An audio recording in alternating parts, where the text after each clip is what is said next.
Chapter 1: The Art of the Great Escape. In the Upper East Side, disappearing isn't just a mood, it's a family tradition. When Serena van der Woodsen stepped off that train at Grand Central in The Pilot, we all thought it was just a party girl coming home. But if you look closer at the 3 generations of Rhodes women, you realize that leaving is their only survival skill. Whenever things get too real, they bolt. Lily hides in a new marriage every couple of years. Serena hops on a plane to find herself whenever a secret leaks. They live in the most expensive apartments in New York, but emotionally, they're homeless. CeCe built walls out of money, Lily covered the cracks with lies, and Serena used rebellion to mask the void. Today, we're not just talking about the gossip. We're breaking down the most expensive inheritance of all, the generational trauma that flows through the Rhodes bloodline like a vintage Chanel perfume classic, expensive and suffocating. Chapter 2: CeCe Rhodes, the architect of cold.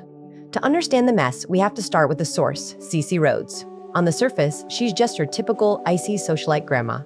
But in the world of psychology, she's the architect of this entire toxic ecosystem. She didn't just set the social rules, she defined what love looks like in the Rhodes house. And spoiler alert, it's not unconditional. For CeCe, love is a performance. It's a reward you earn by being perfect. Think about it.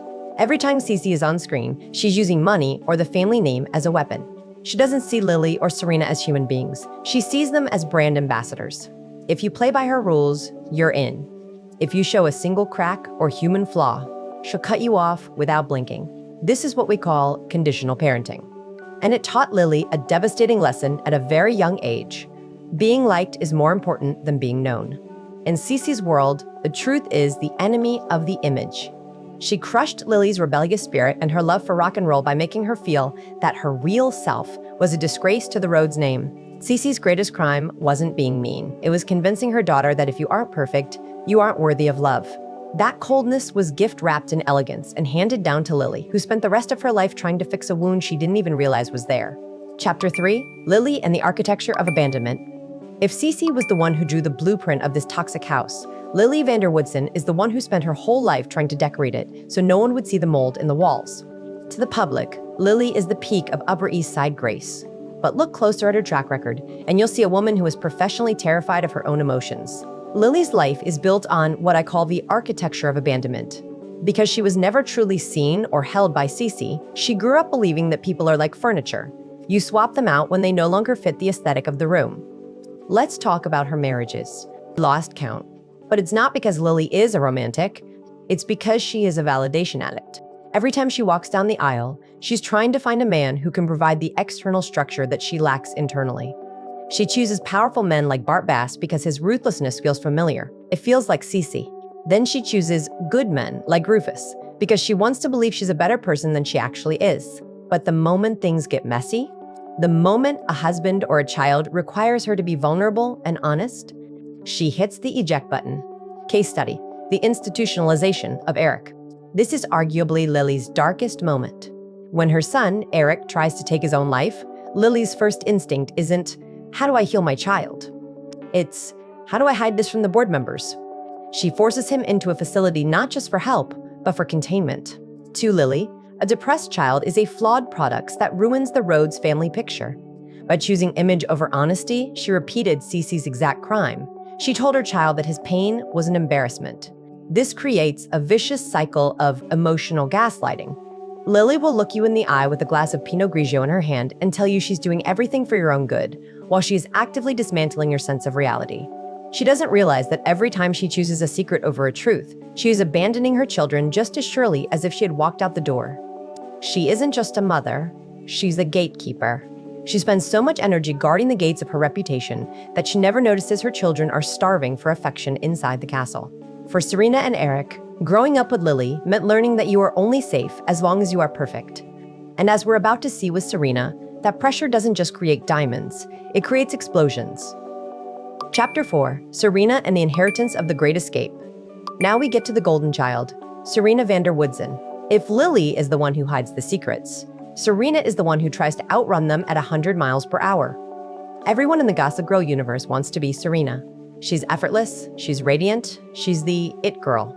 But in our breakdown of the Rhodes legacy, Serena is actually the most tragic figure. Why does it ensue?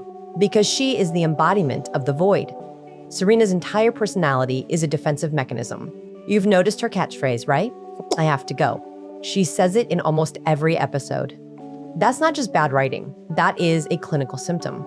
Serena has inherited the Great Escape. Because Lily was never emotionally available, always busy with a new husband or a new scandal, Serena learned that the only way to get attention was to be too much, and the only way to stay safe was to leave before anyone could leave her. The it girl mask as a shield.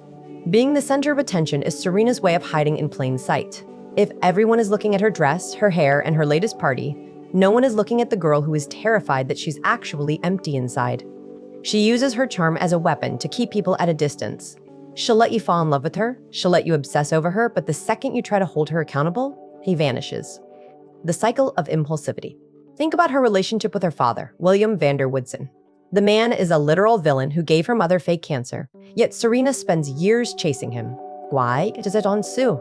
Because she is desperate to break the Rhodes curse by finding the one person who can tell her who she actually is. But because she's never been taught how to build a real foundation, her attempts at finding herself always turn into self-destruction. She goes to boarding school to escape a scandal. She goes to Paris to escape a heartbreak. She goes to LA to escape her life.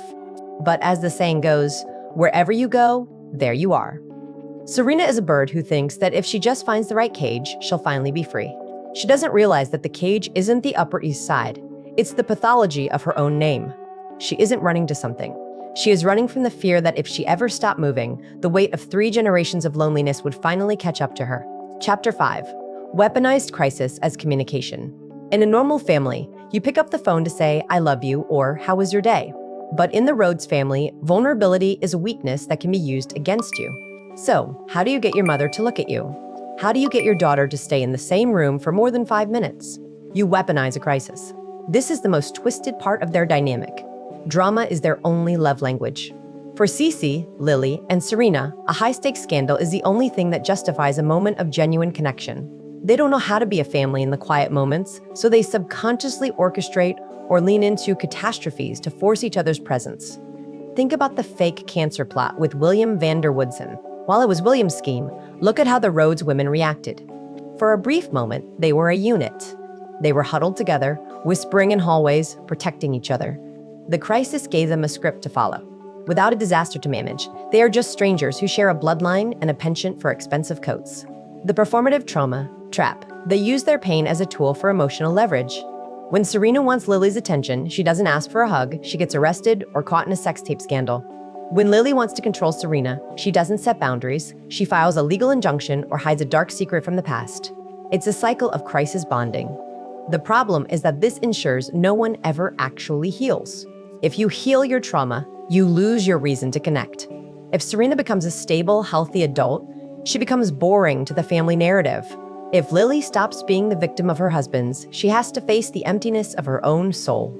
So they stay stuck in this loop of self-inflicted chaos because, in their world, a shared tragedy is better than a lonely silence. They aren't trying to solve the problems. They are using the problems to keep the family from dissolving. Chapter 6. The Gilded Cage and the Illusion of Choice. We often talk about the Rhodes women as if they are the masters of their universe. They have the money, the beauty, and the legacy. But the deeper you look, the more you realize they are living in a gilded cage where the bars are made of social expectations and trust funds. The tragedy of the Rhodes name is the illusion of choice. Serena thinks she's being different from Lily by being a wild child. Lily thought she was being different from CeCe by marrying for love at least once or twice. But the truth? They are all playing the same game on the same board. Every rebellion is just a reaction to the family pressure, which means the family still owns them. The internal poverty of the Upper East Side. There is a profound contrast here between their external glamour and their internal poverty. They can buy anything, but they can't buy emotional safety. They are surrounded by friends and Gossip Girl blasts, yet they are the loneliest people in New York. Can a Rhodes woman ever truly be free? To get out, they would have to do something they are terrified of, dismantle the image. They would have to admit that the Rhodes name isn't a crown, it's a shackle. They would have to choose being messy and real over being gilded and fake. But as we see throughout the series, the gravity of their legacy is too strong. Even when they try to leave, the city and their mother's voice in their head always pulls them back. They are addicted to the very thing that is destroying them because, without the Rhodes name, they don't know who they are. They are terrified that if they stepped out of the cage, there would be nothing but air. Chapter 7. Conclusion. Can this cycle be broken? So, after 6 seasons of scandals, disappearances, and I have to goes, we're left with the ultimate question. Did any of them actually escape? Or is the Rhodes pathology a life sentence? When we see the time jump at the end of the series, Serena is marrying Dan. On the surface, it looks like a fairy tale. But if we apply everything we've just broken down, the ending feels much darker. Dan Humphrey didn't just love Serena, he documented her. He was the one who controlled her narrative for years as Gossip Girl. By marrying him, Serena didn't escape the surveillance and the performance of the Upper East Side. She married the man who built the new cage. She chose a man who, in his own way, mirrors the calculating nature of CeCe and the controlling presence of Lily. The tragedy of the Rhodes women is that they often mistake different for better. Breaking a generational cycle isn't about moving to a new city or marrying a guy from Brooklyn. It's about the brutal, painful work of dismantling the inherited belief that your value is tied to your image. It's about learning to stay when you want to run, and learning to speak the truth when a lie would be more convenient. As viewers, we love the Rhodes women because they represent a heightened version of a universal struggle. We all carry blueprints we didn't draw. We all have disappearing acts we use when life gets too heavy. The Rhodes legacy is a cautionary tale. Wealth can buy you a seat at the table, but it can't buy you a seat with yourself. Unless you are willing to look at the mold in the walls, the trauma, the neglect, the conditional love, and call it by its real name, you are destined to keep redecorating the same haunted house. Serena, Lily, and CeCe proved that money can't outrun a bloodline. But perhaps, by recognizing their patterns, we can finally decide to stop running and start healing. In the end, the most Upper East Side thing you can ever do isn't staying on top of the social ladder. It's having the courage to step off it entirely.